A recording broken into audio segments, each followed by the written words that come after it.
This week on Reckoning, we're diving into a history that most Americans have never been taught, but one that's been hiding in plain sight for centuries. My guest is Linford Fisher, and his new book, Stealing America, forces us to confront a difficult truth. Indigenous slavery wasn't a footnote in American history. It was central to it.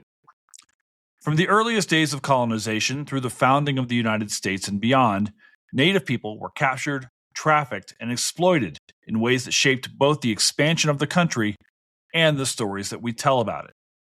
And as Lynn shows, this isn't just a story about the past. It's one that echoes all the way into the present. This is a powerful, unsettling conversation about what we've forgotten, what was hidden, and what it means to truly reckon with American history.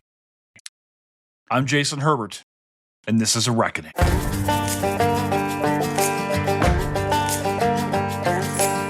My name is Jason Herbert. I'm a Southerner who lives in the West. I'm a historian, an outdoorsman, and a movie buff. I like finding new answers to old questions, and this is A Reckoning.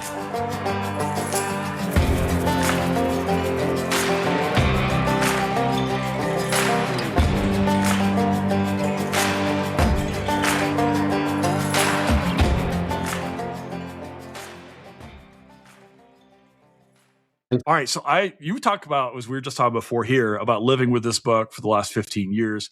I've been living with it for the last little while, reading through this. Lynn, I'm so excited to talk to you about this book. When I first heard about it, when you started first talking about it on Facebook, but also this is our first conversation, like talk, I think. Like you and I kind of knew each other on social media and friendly, but like I love it when I get to like talk to somebody about their work for the very first time on a public platform. So welcome to the show, man. This is going to be fun. Absolutely. Thanks for having me here. It's super awesome. Yeah, dude, this will be great. We got so much to talk about specifically to this book. We're talking about Stealing America, the hidden history of Indigenous slavery in U.S. history. So much to talk about this book, which I read. Before we jump into that, you want to introduce maybe yourself and tell us like who you are and what the hell you're doing here today?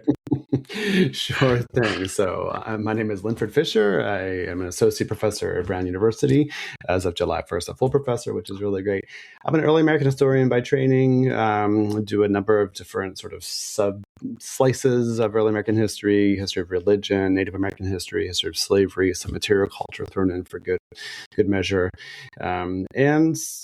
This book has occupied a lot of my time, as well as a digital humanities project that is sort of adjacent to, but not the same as this book as well. And so that's been a part of my recent life, is delving into the world of DH. And so I'm also the faculty director for the Center for Digital Scholarship at Brown as well, which has been a real joy.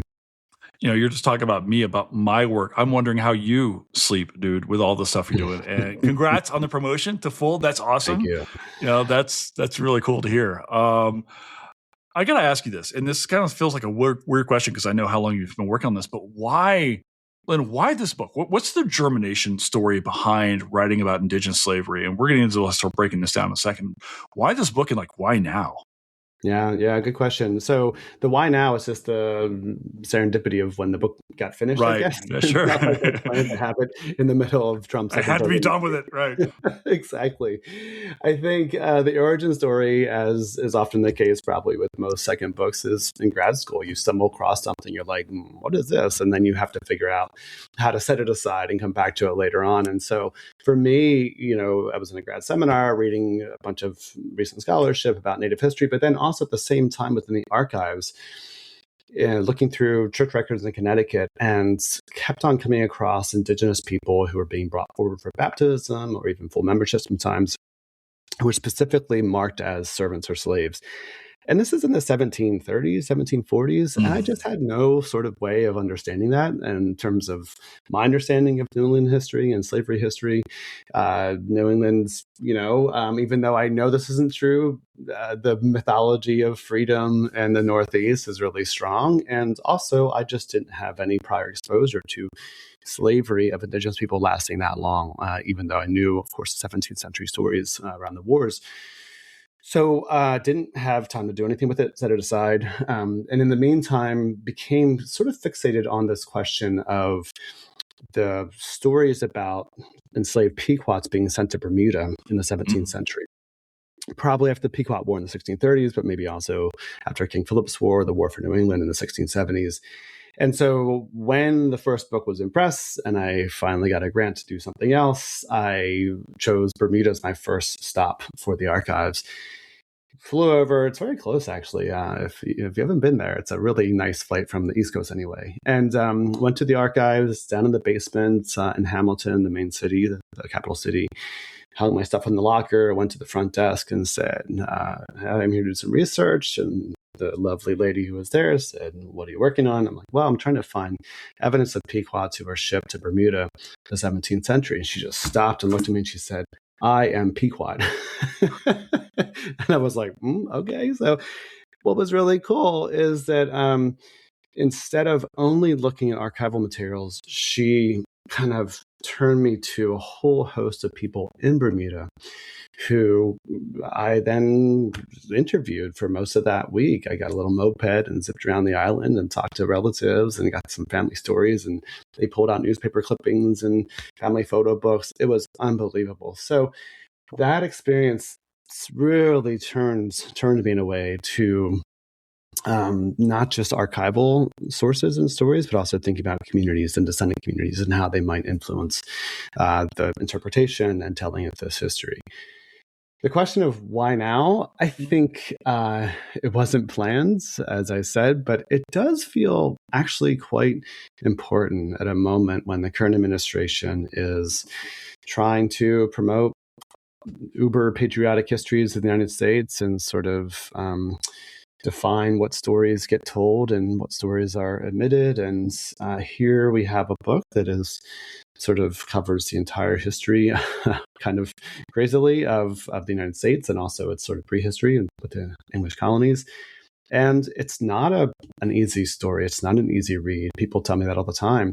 But it contains not all of who we are, but a pretty common thread within our history that I think we still need to reckon with.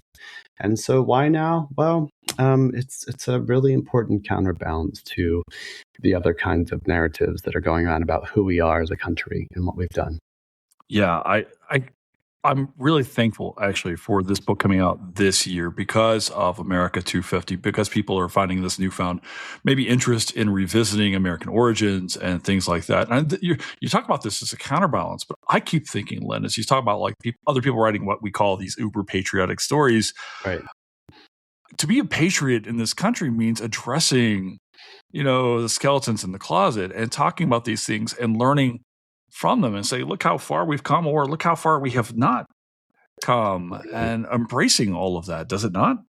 I think so. I think that there's a lot of patriotic posturing that's happening at the moment. And the people that I look to, who I consider to be real patriots, are people who are willing to sort of acknowledge the full history and then also, more importantly, commit to something different in the present. So the one thing I tell my students, and actually I've been saying a lot of the book talks and stuff like that too, is that this book is a history that well, let me put it this way. So sometimes you hear people say about current events, whether it's the war in Iran or whether it's sort of treatment of refugees and, immigrants, anything you can point to.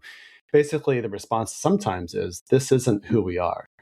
And actually, what I like to say is, this is who we are, actually. I think this book sort of demonstrates that, like, we have a really consistent penchant for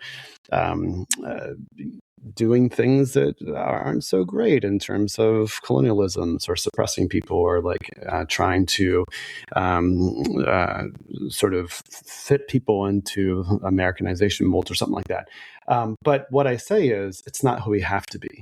And I think that to me, on the sort of anniversary of 250th, the founding of our country, is a message that we could all use, I think, to say both, yes, we have been this, but we can be something else moving forward if we have the collective willpower to do it.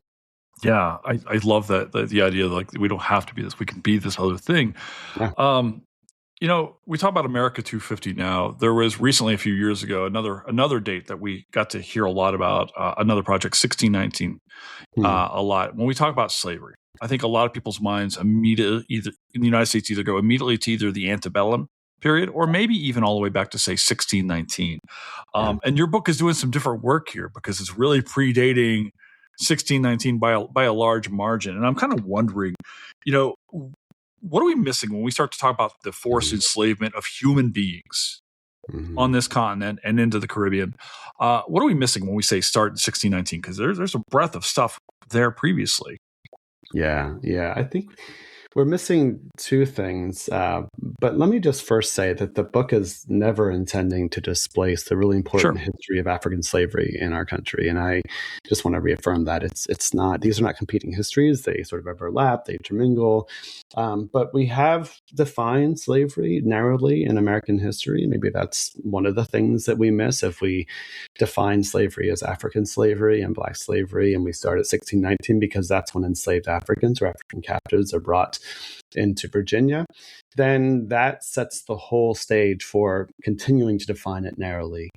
And we miss this other kind of really important and central kind of history in terms of enslaving and stealing Native people as well, which is, I would argue, just as central to American history because there's a land component there as well. So when you start with 1619, you miss this other history, but then also you miss the prehistory, I think. And American history doesn't just start suddenly in 1607. It doesn't sort of start with regard to slavery history in 1619. There's this other really fascinating piece of the prehistory to what becomes the United States with the English colonies that does have its roots in the 16th century, that is constantly looking at the Spanish and what they're doing and trying to imitate them. And so when you think about like the origins of the US, and if you want to focus on the Pilgrims and the Puritans, that's one really nice way to think about it.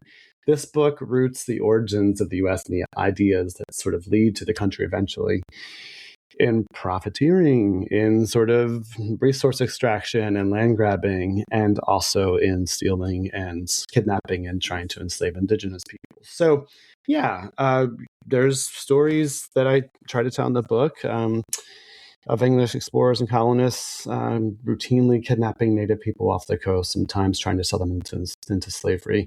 That matters. That sets the stage for how English colonists think about their relationships to Native Americans. They're operating within the shadow of the Spanish. They know what the Spanish have done. They've read all about it.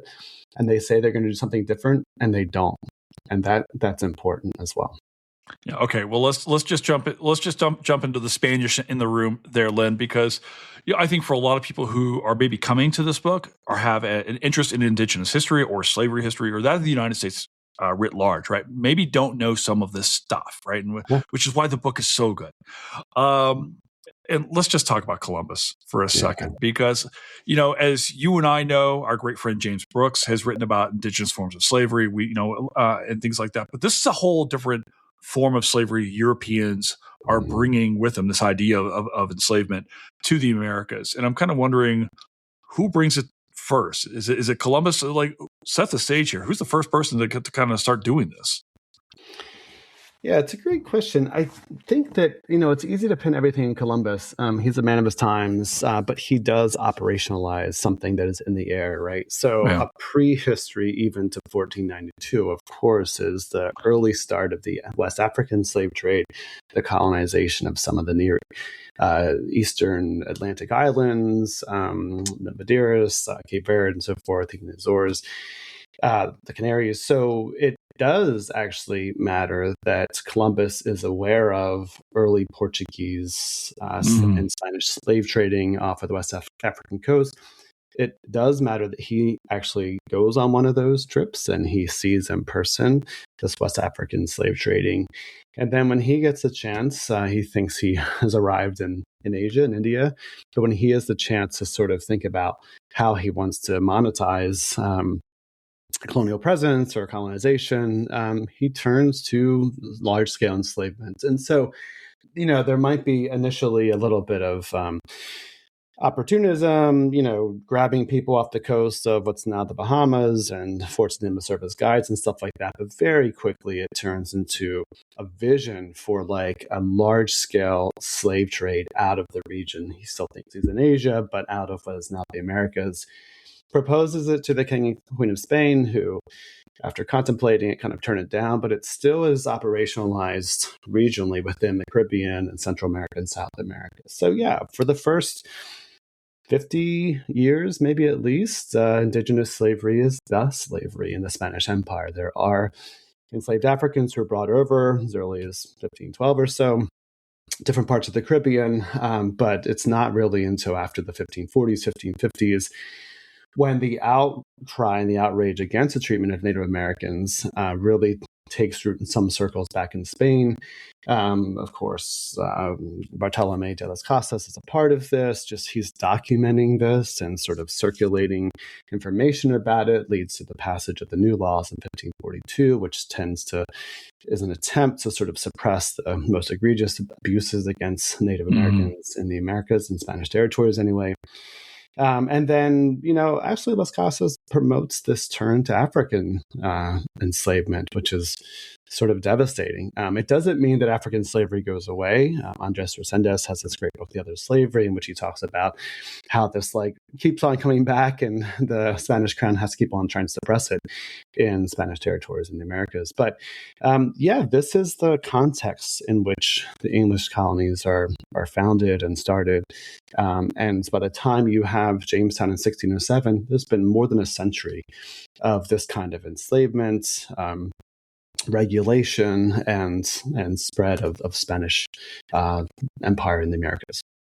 So the English, when they land here in the Americas, they're very much thinking from the get-go, we need to capture the people here and enslave them. Like what's the mindset for the English as they land, say, in Virginia or in Massachusetts or elsewhere? Is this always in the minds of these settlers going, once we arrive there, there's this resource, or is this a thing that they kind of turn to over time?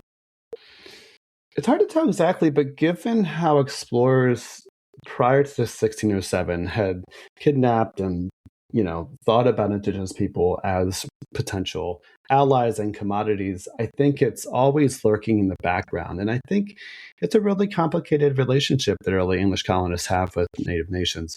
It's also important to realize that most of these Native nations are quite large and really powerful. And you don't have the capacity or the sort of military might of the Spanish Empire behind you, or the English Empire for them, to actually do whatever you want with them, or at least sort of have that military might. So most early English colonies are super vulnerable and don't have the ability to impose themselves on Native nations. They survive because they're permitted to by whether it's the Powhatans or whether it's the Wampanoag or whoever else. So that sort of mixed kind of approach to Native people is really fascinating to me.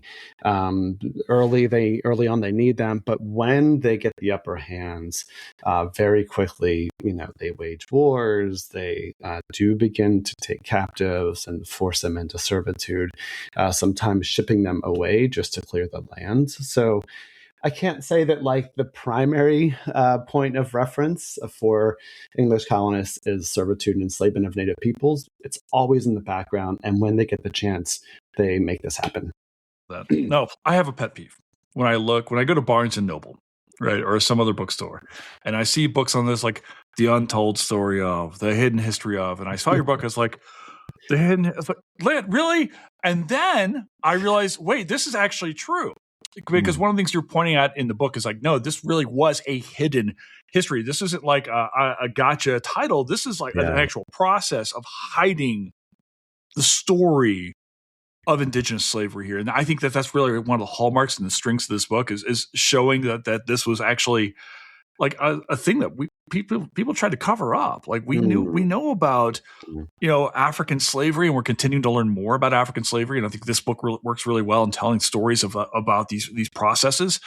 But I'm kind of wondering, can you talk about the scale of Indigenous slavery. Because here's what I always like growing up as a baby historian, right? I go, oh, wow, they enslaved Indigenous people, found out that didn't really work, sent them off to the Caribbean, and then turned towards African stuff, right?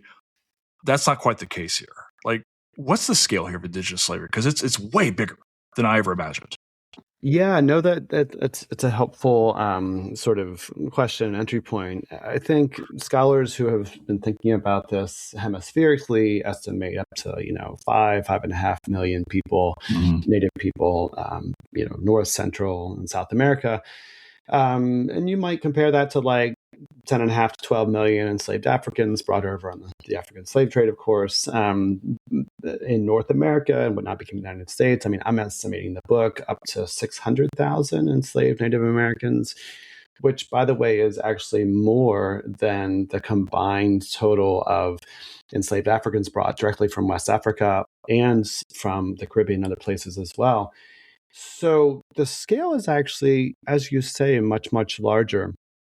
And I think that one of the pieces that I'm trying to sort of wrestle with in here, just in terms of that, is trying to think through, why we don't often think about Indigenous enslavement, why we haven't recognized. And I think there's a number of different reasons. I mean, first of all, the book does use a broader lens, right? So when I am thinking, and comes out of conversations with Native partners and collaborators, but when I think about, when they think about, and when I think about this history, I think about it not just in terms of slavery in traditional senses, in terms of labor and economics and stuff like that, but it's actually a community-centered vision of loss and sort of the harms to communities. And so if you're a community, whether you're, the Narragansett or whatever, the Navajo, and you have people who have been trafficked out of your community or enslaved or taken away, does it really matter if it's for indenture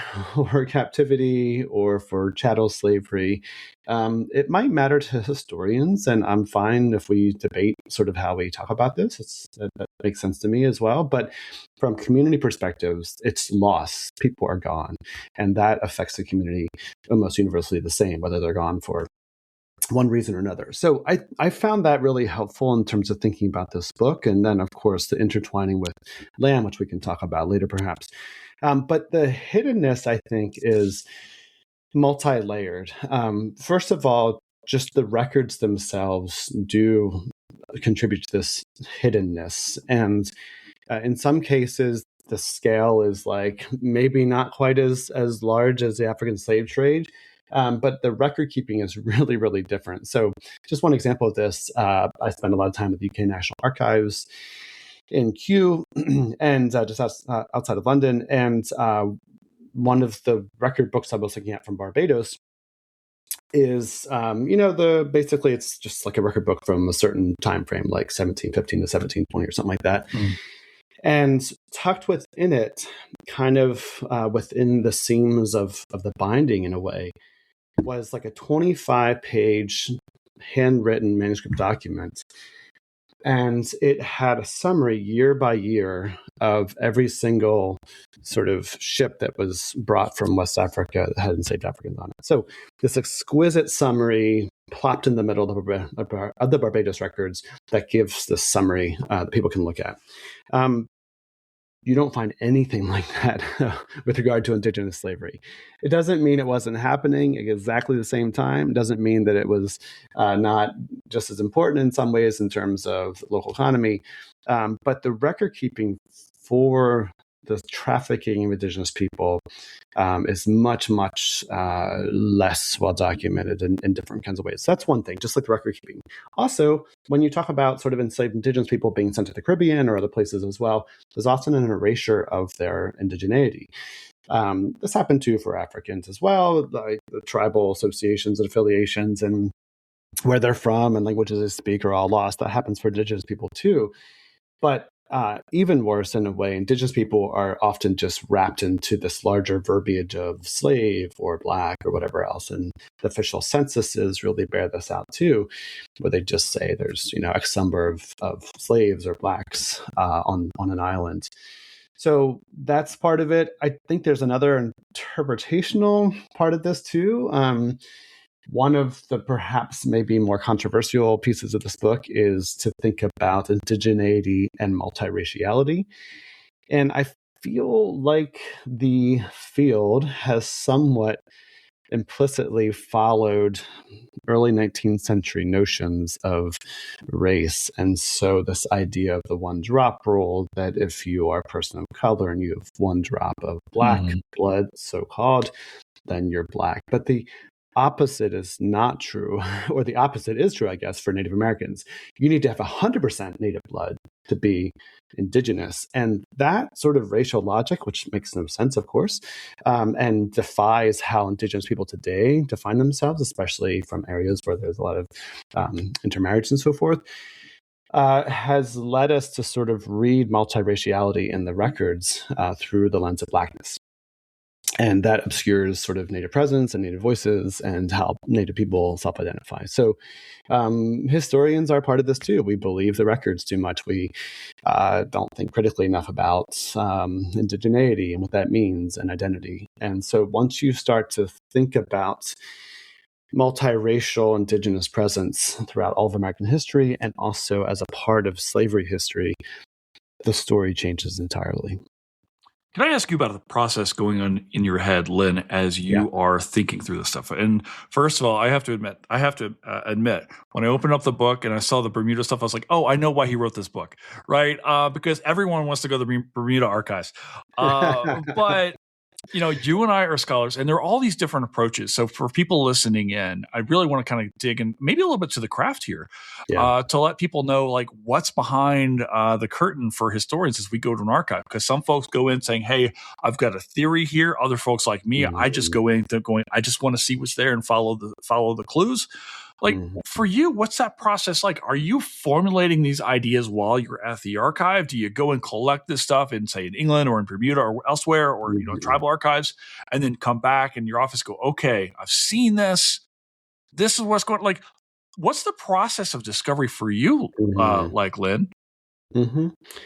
Yeah, I can't say I went into this with a preconceived notion of sort of racial erasure or sort of intentional hiding in the archives. I mean, I sort of hints and pieces, maybe in a way, from some of the scholarship I'd read or talking with Indigenous collaborators about the way in which their histories had been and identities had been erased or had been suppressed. But what was interesting to me is that if you look closely, it just sort of emerges out of the archive if you read it really critically. So just two quick examples. One of them, and this is part of the hiding of Indigenous slavery too, is the verbiage that's used in the archives and then the way that historians and scholars have kind of believed that. So the language of servitude and slavery is really slippery in the 17th and 18th century especially. And so we, as a field, have basically sort of taken at face value when people referred to as servants, like Indigenous people referred to as servants in the records, like when it says Indian servant, right? We're like, oh, that must just be servitude and whatever. And then we kind of like dismiss it as something that's, not that consequential. When we see that same verbiage for Africans, we're like, well, clearly that's just slavery. And so that is really interesting to me. So I found lots of evidence of that in the archive, places even where sometimes officials in London are like reflecting on this. So there was this one case, I think it was from Jamaica, where they sent over a set of laws and members of the Board of Trade write back and they're like, I saw that you use the word servitude, but we don't think that's the right word because it implies something. And they're like, what if you use this? And it's kind of interesting that they too are aware of the consequences of this language. And there's other cases where, like in Boston in like the 1680s, an official writes about like the African servants in Boston. And we're like, come on, buddy, these are enslaved people. The other thing I would say too is that sometimes Indigenous people, especially after certain wars, are placed into service with like a set amount of time on their service. And, the language we use for this really matters. So we could call that servitude, call that an indenture. Some people in the field have been, and myself included, but leaning towards the language of term slavery or limited term enslavement, because that recognizes that it's like comes, through this process of warfare and is really seen as a punishment in a way. The second thing is that it can often be morphed into, as we see this in many places, into multi-generational, lifelong slavery. And so to not believe the language of the archives, I think, is a really important first step.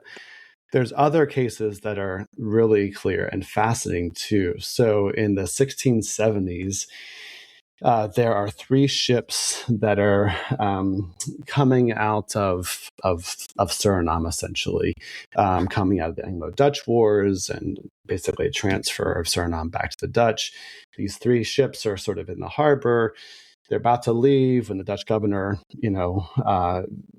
sends word that he has heard that there's enslaved native people on these ships as well. Anyway, it's a whole thing. The ship leaves without his permission.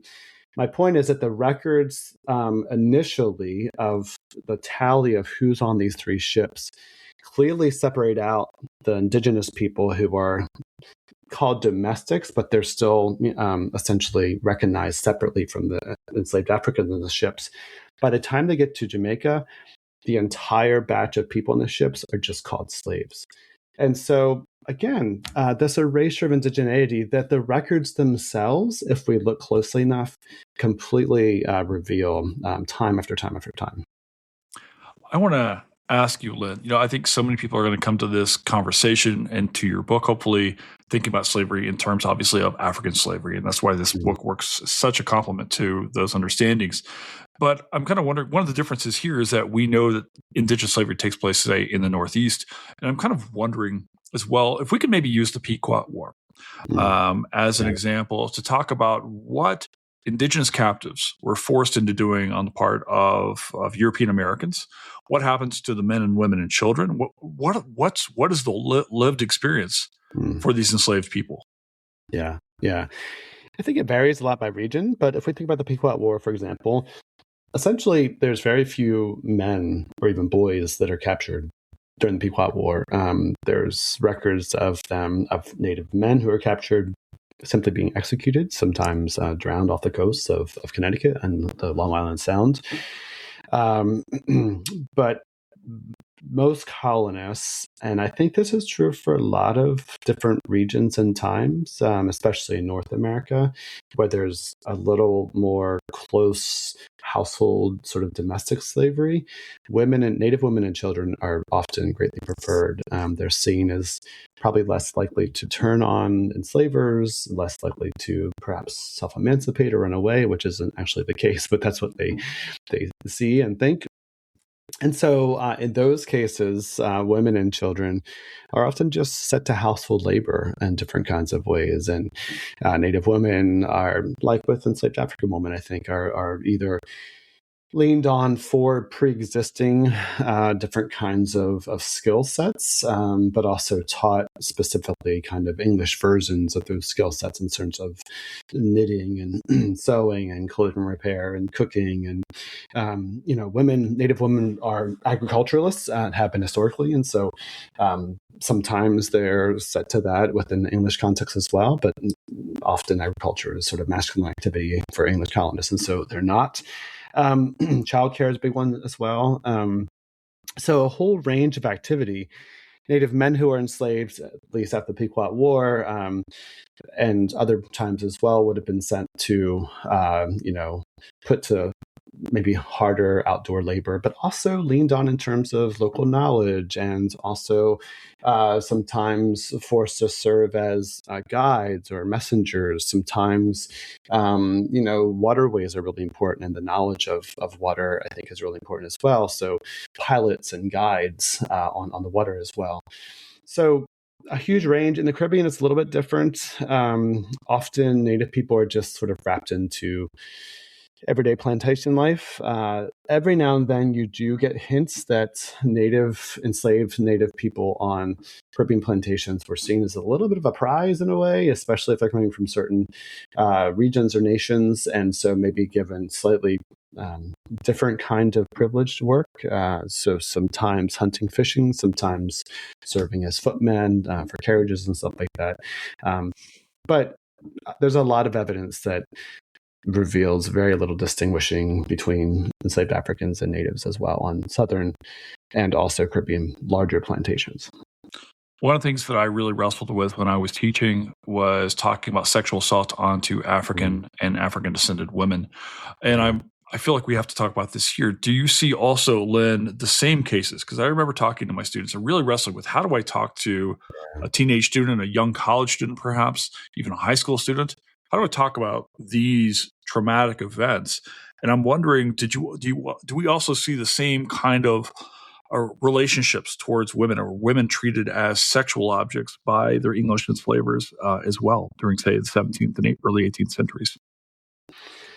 Yeah, there's no doubt that the targeting of Native women and children is in part with sort of sexual purposes in mind.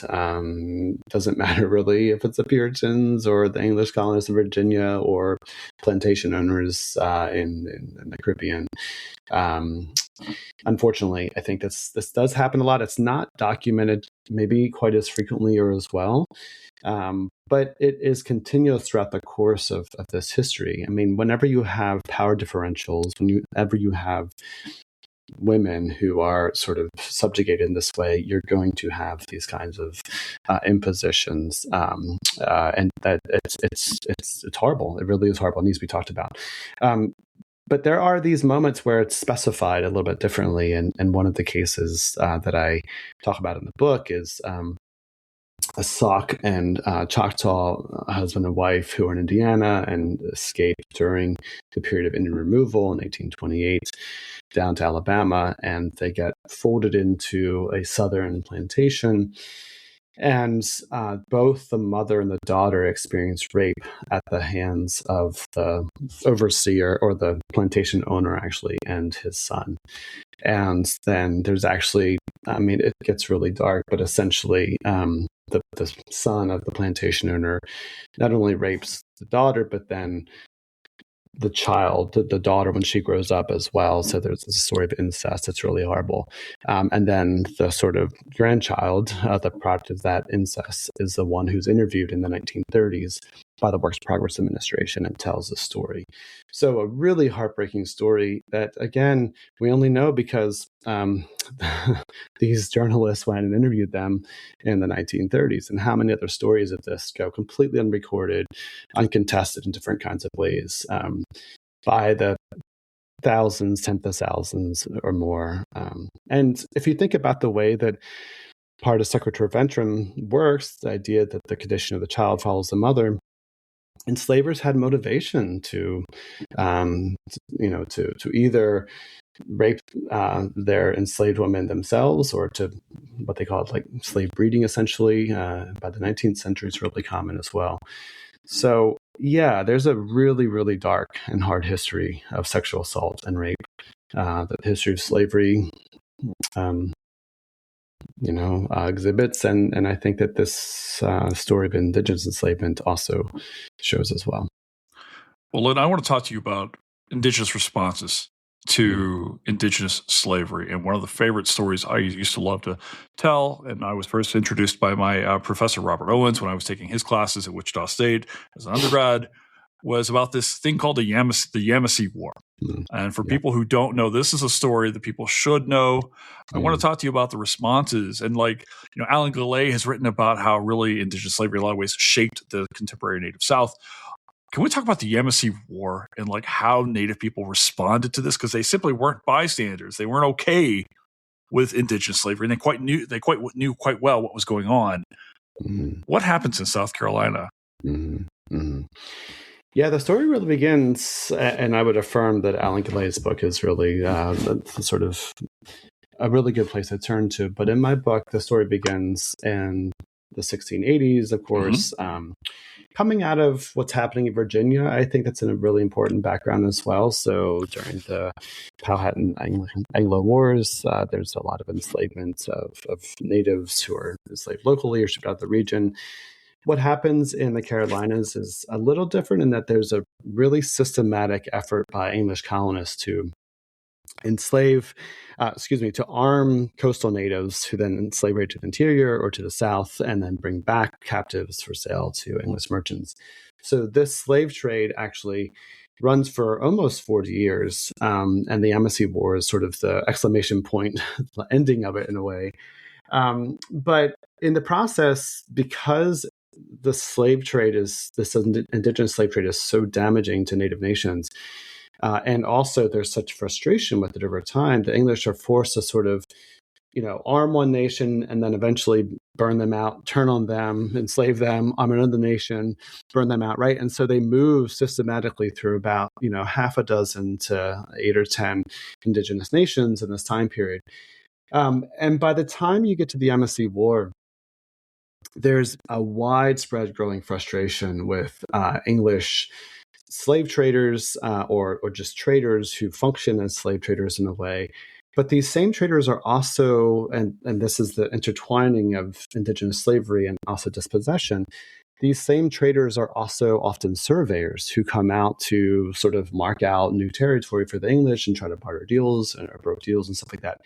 And so the Yamasee War, one way to understand it, I think an older way maybe is just like, oh, it's this war that, happens between the English and the Yamasee. But I think another generation of scholars is really looking at this and saying, this is a specific response to this indigenous slave trade, and there's widespread frustration about sort of the ongoing enslavement and stealing of Native people out of the region and then taking land. And so the Yamasee War is this amazing moment where there's this coordinated effort among a dozen plus different nations and communities in the region who kind of say, on this date, we're going to sort of rise up and kill and murder these either overseers or traders, which they do.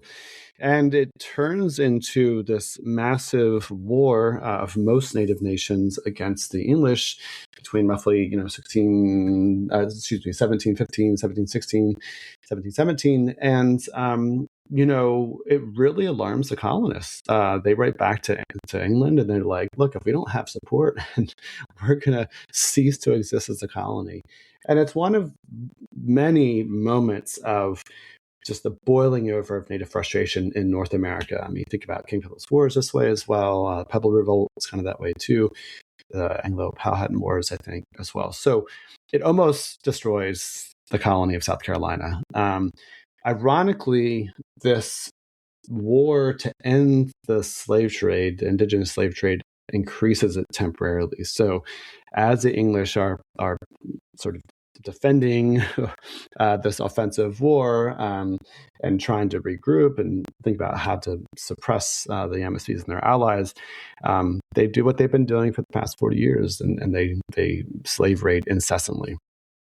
And so the war does ultimately end the slave trade, but in the process, there's hundreds and hundreds of Native Americans who are shipped off and into other regions as a part of the war itself. You touched on this a little bit earlier and just now a little bit as well, which is how the native slave trade works to steal native land. And I'm kind of hoping now, Lynn, we can kind of spell that out a little bit, because I kind of feel like we talk about the relationships between indigenous and African slavery, but I also feel like the disruption of indigenous communities, it's not dissimilar to, say, a lot of these virgin soil epidemics that get written through, that go through Indian country as well. Can we talk a little bit about how the slave trade makes possible the theft of their land and resources?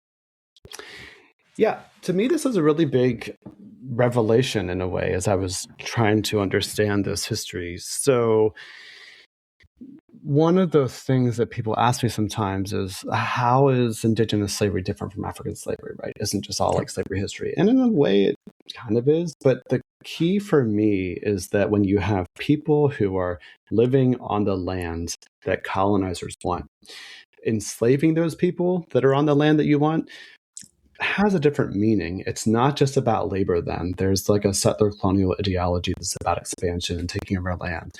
And you just see that repeatedly, time and time and time again. All the colonial wars that are fought, essentially, after those wars, there's an expansion of Europeans into those spaces. So The Pequot War, right, ends in 1637, a treaty in 1638. If you look at when towns are founded down the Connecticut coast on the Long Island Sound, it's 1638, 1639, 1640, 1641, because the Pequot War and sort of the chasing down and dispersal and also the sale into slavery of Pequot families and women and children did destabilize these communities and force them to sort of coalesce in specific regions, which then opens up different kinds of land. You see that after King Philip's War, the former Narragansett lands, former Nipmuc and Wampanoag lands are given as rewards for veterans in the war. The same is true with the Carolina Indigenous slave trade. There's a massive expansion into different regions as a result of these slave trades as well. Virginia, the same way. I mean, I could keep on going on and on. The American West, it happens too in California, the 1840s and 50s and 60s. So there is a direct link. And it's because when you steal Native people from their homelands, you are disrupting their ability to be as fully present, to reproduce. When you steal Native women, you're not just getting a labor, you're also stealing the capacity of that nation to reproduce the next generation of leaders and so forth as well. And it's not that Indigenous people didn't survive and didn't find a way to sort of remain present and move forward, but often it required them to consolidate or relocate. And all of that changes their ability to sort of possess the land in a way that Europeans and the English found reasonable. So there is a direct connection, and it is at the center, I think, a hidden central part of how the United States expands over the course of several centuries, starting with the English colonies. Without this sort of dual thefts, you wouldn't have the land, and without the land, you don't have slavery and sort of capitalism. And without slavery and capitalism, you don't have the success of the United States. And so who we are today is fundamentally linked to these dual processes, these dual thefts. You know, when I was in graduate school, my advisor, David Chang, used to talk about how he wrestled with the idea of telling American history from this East-West narrative, right? And he's like, I don't know how else to do it. He's like, and this guy's one of the most brilliant dudes I've ever talked to. He's like, I'm trying to figure it out. And like, I don't know. And I was like, geez, that's awesome for me because I don't know either. That's about me, yeah. I was like, oh, you can't figure it out. That bodes well for me. Awesome. But despite this moment of levity, Lynn, you know, we are talking about an East-West movement, say, with Manifest Destiny. And we've been talking about, say, this Eastern Seaboard. Obviously, the Spanish, like, we're not even talking about, say, Russian enslavement of people as well. But can we talk about maybe how does Indigenous slavery spread west along with Manifest Destiny? What happens as European Americans make their way across the plains and into the Rockies and all the way off to California and the Pacific Northwest?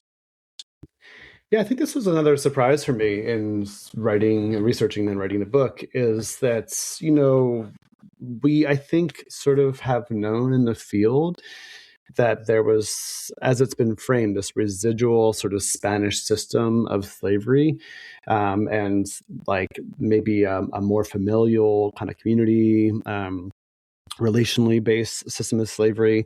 And this is where James Brooks's wonderful book, Captives and Cousins, kind of like describes this, but in a slightly benign way. And I'm not sure that everyone was quite on board with that sort of description. And then I think the sort of Andres Reséndez understanding as well, with this as being like this leftover sort of Spanish practice that Americans have to deal with. What I'm hoping my book changes is that Americans never stopped enslaving Indigenous people. And so when you kind of come out of the American Revolution, which, Indigenous people are certainly taken captive and enslaved in that process as well, removals, Southern slavery, plantation slavery, Indigenous people are all part of those processes as well. When you then finally have Americans colonizing westward, and they do encounter sort of what was formerly Mexico and these systems of servitude and enslavement that are both not the same as like Southern Black slavery or Southern slavery in the United States, but also people who then visit out to New Mexico and California say it's worse than Southern slavery because it's a little more exploitative. But when Americans reach those areas, they don't say, oh, this has to stop for the most part. They're like, oh, we know what to do with this. And they expand it. And that to me is the critical interpretive point, that it's not that sort of we have the East Coast in the 17th century, maybe 18th century, and then a break, and then Americans dealing with slavery in the American West. It's that it's a continuous thread of simultaneous sort of stealing of Native people and land that then when Americans get to formerly Mexican regions, they're like, cool, we know what to do. So that feels more true to the records and also harder, I think, for Americans to understand. California is a really great example of this. We think of California as this free state. But indigenous slavery is prosecuted by the U.S. federal government, by the military anyway, by local militias, and by Americans who come in from the American South, seeing California as a place that they can sort of take this on covertly. And so there's lots and lots of evidence of California not being a free state at all. But the way that Westerners defined what they were doing with indigenous people, they sort of separated it from Southern antebellum slavery, and that protected them legally, they thought anyway, at least for a while, and also did something for themselves, I guess, too, in terms of justification. But I'm trying to make the case, as others have, I think, too, that this is sort of cut from the same cloth. Yeah.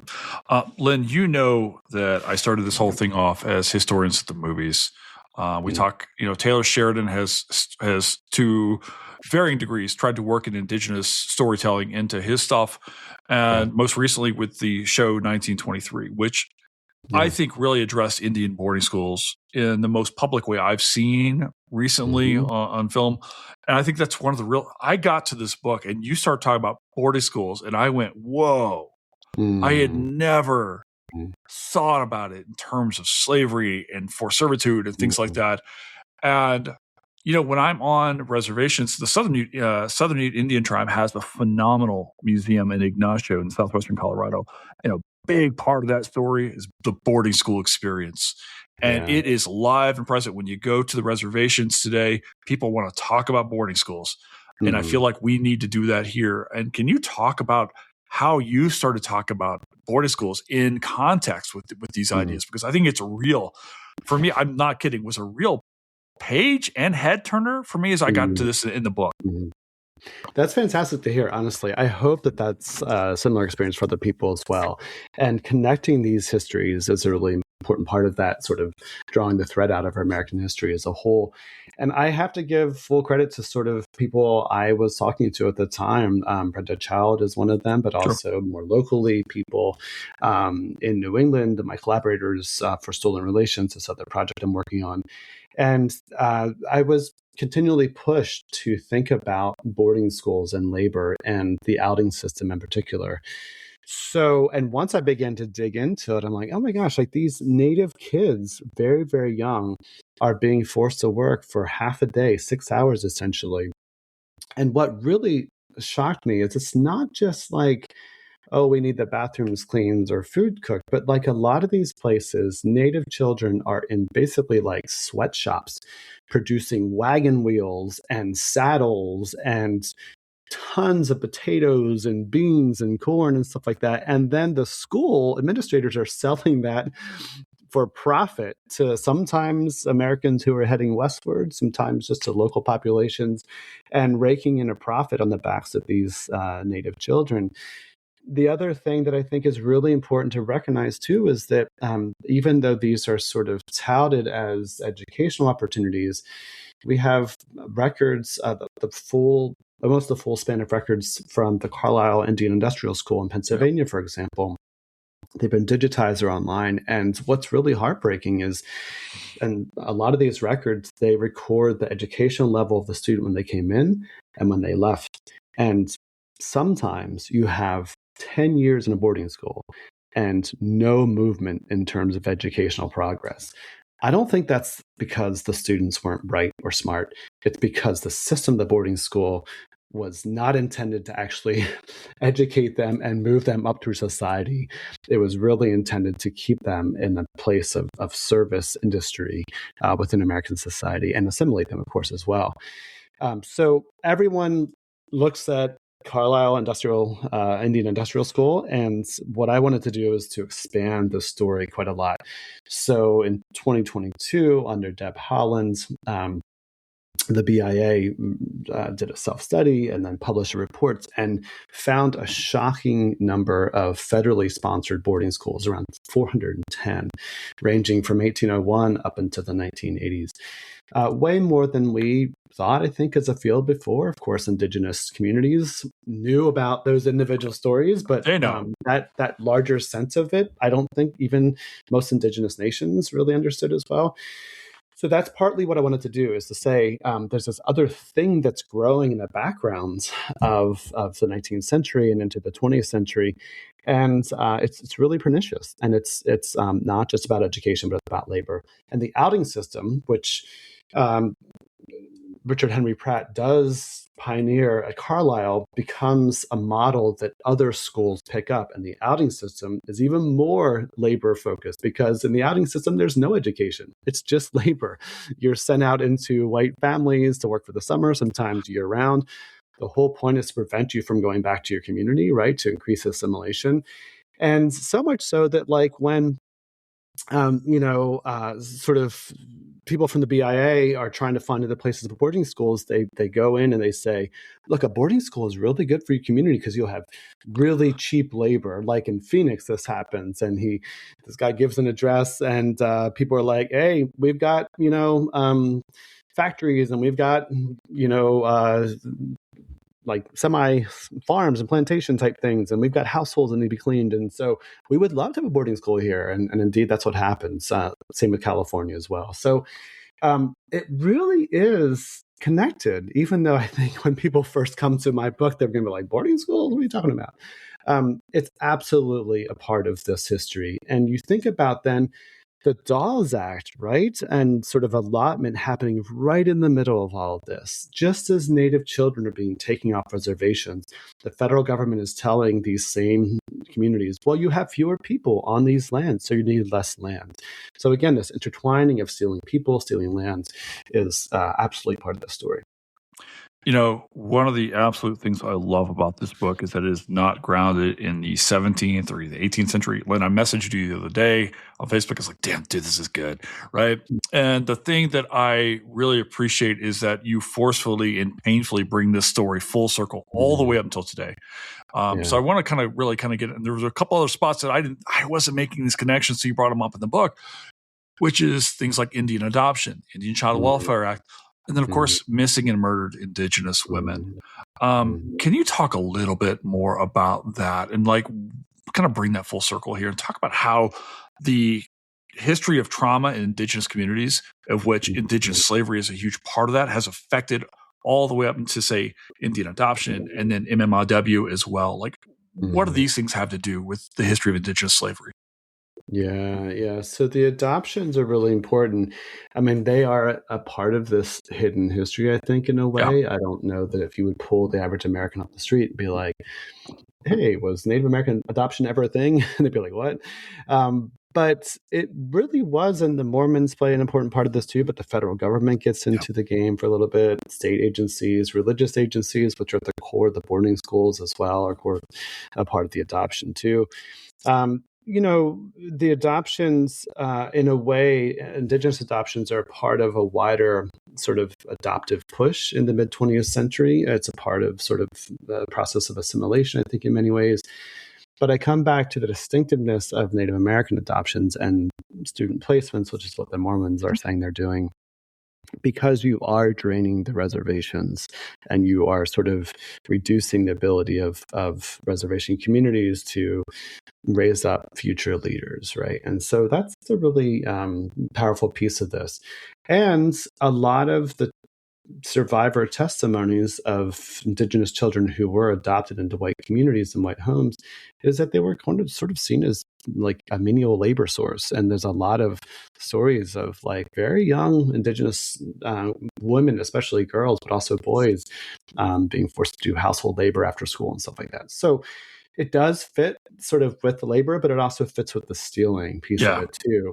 And the connections to the present, I mean, first of all, the last two chapters, I think, set the stage for what I think is the most important part of the book, which is sort of this mid to late 20th century reassertion of sovereignty by Native peoples. And it's such a critical part of the book. And I'm afraid that the average reader won't get to that point, honestly, because the book is so long to be like, I don't know, give up halfway through and move on.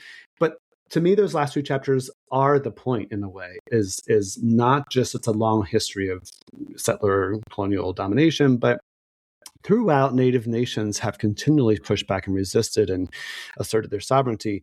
And it comes to full fruition in the mid to late 20th century. And so the Indian Child Welfare Act of 1978, this huge moment, it's one of an array of acts and congressional kinds of laws that are passed to support Indigenous sovereignty. But this, and while it's not been complete and perfect, it represents for me sort of the taking back of this history and control of Native children and also control of the stealing, the reducing the stealing. So that's why I feel it's important to end there. The missing and murdered Indigenous women is also so important because it too represents loss, coming back to sort of that Native-centric sense of this whole history of focusing on communities. Those women are gone, they're lost. And yes, maybe it's not the same as stealing for chattel slavery. It is completely in line with this longer history of targeting Native women and children, especially, and the loss that represents to communities. And I will say, too, this is, again, something that came up time and time again in conversations with Native collaborators. And even the book's cover. So this is stunning. Actually a Narragansett artist. There we go. I commissioned a painting from her, Silver Moon LaRose, who is a wonderful artist. But when I gave her no sort of guidelines, I said, this is what the book's about. We knew each other very well. She knew what I was working on, and she came up with this, and she chose the color red specifically to tie into the murdered and missing Indigenous women movement, because that's the color they use as well. So for her, and there's an artist statement on the inside that sort of details this history too from Silver Moon. For Silver Moon, for other people, that history is just, it's continuous. It's not segmented. It's not, oh, that was the old days, this is now. It's, no, there's been a 500-year history of this kind of really damaging and harmful activity. And the real story here, just as much as the history of enslavement that we don't know about, is a history of survivance and sort of cultural persistence and sovereignty among Indigenous nations. Yeah, I guess, Lynn, that kind of brings me to kind of, we're kind of coming to a close here. There are a couple questions I've got remaining here. Yeah. People listening in this podcast are looking around going, here's two white-facing dudes, right? Lynn, I don't know your history, but my ancestors are from England, and I'm kind of wondering, you talked about the collaboration, and people are going, wait, there's two guys here talking about Native history, stuff like that. When you were collaborating with Native folks and communities and things like that, how are Native communities that you've engaged with or that you've witnessed wrestling with or coming to terms with or talking about this hidden history? Because you and I are saying, hey, to the average person, this may be history. These folks know. It's well known in a lot of Indigenous communities, this stuff. How are they dealing with this? Yeah, so the surprising thing maybe is that I have found in the collaborations and the presentations that a lot of Native nations know in generally about these kinds of histories, but not in the particulars.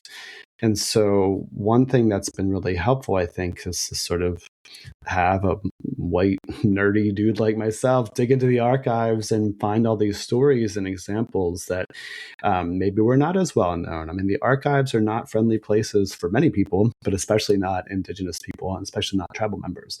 Sure. And so I have been told time and time again, like, thank you for raising these stories, for revealing these people, for adding to our knowledge of this history. It's not new in sort of the general sense of things, you're right. But I do think that there's a lot more work to be done to raise up and recover names and stories that are specifically related to tribal people. And that's also part of the Stolen Relations project that I've been working on, stolenrelations.org, if you have interest in it.